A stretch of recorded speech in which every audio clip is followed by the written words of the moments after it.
ধনঞ্জয় নির্দোষ ছিল? হ্যাঁ, ধনঞ্জয় নির্দোষ ছিল।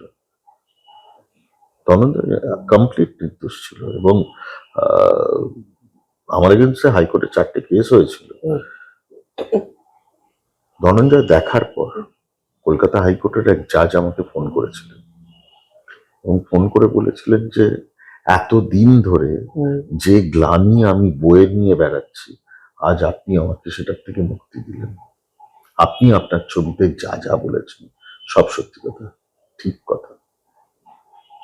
ধনঞ্জয় আমার করার ছিল ইন্ডিয়ান স্ট্যাটিস্টিক্যাল ইনস্টিটিউটের 3জন প্রফেসরের রিসার্চের উপর বেস করে। এবং আমি এখনো চ্যালেঞ্জ করে বলছি,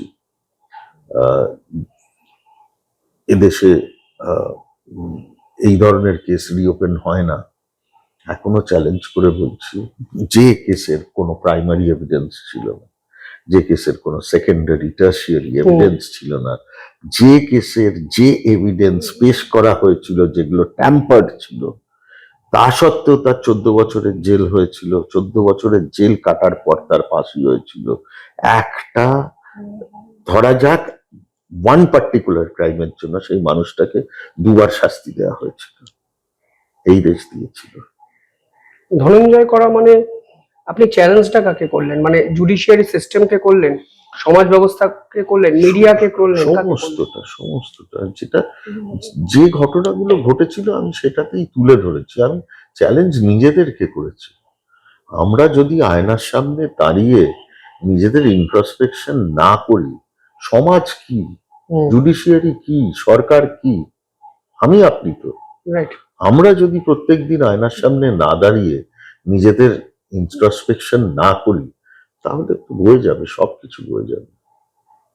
কোথাও গিয়ে যখন এই ধনঞ্জয় করছেন বা মনীষা মুখোপাধ্যায় অন্তর্ধান রহস্যটাকে উন্মোচিত করছেন, আপনাকে তো বলতেই পারে যে আপনি শাসক দলের ঘনিষ্ঠ বলে বারবার এই ধরনের গল্পকে বেছে নিয়ে সমাজের বুকে এস্টাবলিশ করার চেষ্টা করছেন। বলতেই পারে, আমি তো আপনাকে বলাও হচ্ছে, তাতে কি এলো গেল, অনেক কিছুই বলা হয়। তো শাসক দলের কাছ থেকে কোন রকমের কি বলবো,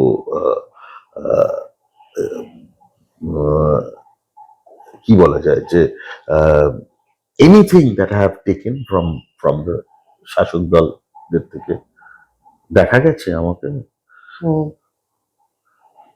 আমি কোনো ক্ষমতা, এমপি, এমএলএ ইত্যাদি অফার ছিল কখনো? যে হ্যাঁ, অফার ছিল, আমি 100% অফার ছিল। আমি বলেছি আমার পক্ষে সম্ভব নয়। কেন? মানে কারণ সিনেমাটাই আমি ঠিক করে উঠতে পারছি না। কি বলছেন?